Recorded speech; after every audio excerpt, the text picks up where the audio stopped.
السلام عليكم ورحمة الله تعالى وبركاته. أحبائي إخواني الأعزاء، كل عام وأنتم بخير، وألف ألف ألف ألف ألف مبروك إن شاء الله للسوريين.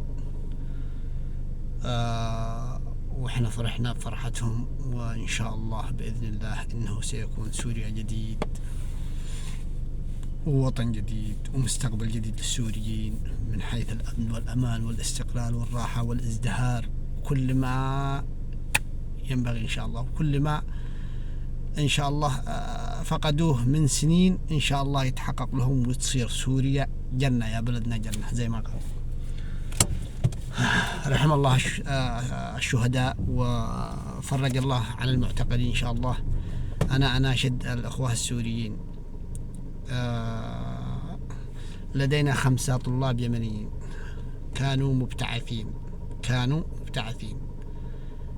في سوريا، يدرسون في سوريا. هم دخلوا تقريبا بعام 2010 والثورة صارت بعام 2011.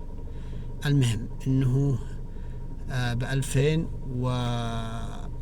بعام 2013 انقطع بهم الاتصال تماما، ولا نعرف اين هم الى الحين.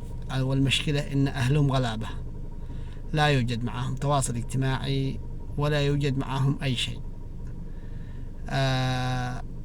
نسأل الله سبحانه وتعالى أن يردهم إلى أهلهم، وإذا كانوا مسجونين إن شاء الله ربي يفرج عنهم. التهمة قالوا حسب المعلومات، ولكن المعلومات مش ضاربة. حسب المعلومات إن التهمة كانت لديهم إنهم كانوا مؤيدين الثورة السورية. احنا نتمنى من الله سبحانه وتعالى ثم من الشعب السوري العظيم، الشعب السوري المقدام، الشعب السوري الطيب، الشعب السوري الأنيق، أن يتابعوا قضية هؤلاء 5 اليمنيين المبتعثين الذين كانوا يدرسوا طب في سوريا.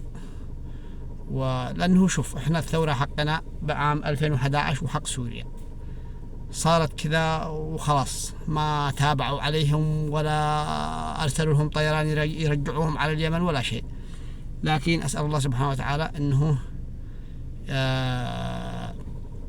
إنه يردهم إلى أهلهم، وإن شاء الله سبحانه وتعالى إن الثوار الذين قاموا بالثورة ضد نظام بشار الأسد إن شاء الله بإذن الله سبحانه وتعالى إنهم سوف يلقون المبتعثين اليمنيين أحياء بإذن الله، أحياء مع الإخوان السوريين الذين في السجون. وبإذن الله إذا كانوا أحياء سيعودون إلى أهلهم سالمين غانمين بإذن الله. والسلام عليكم ورحمة الله تعالى وبركاته.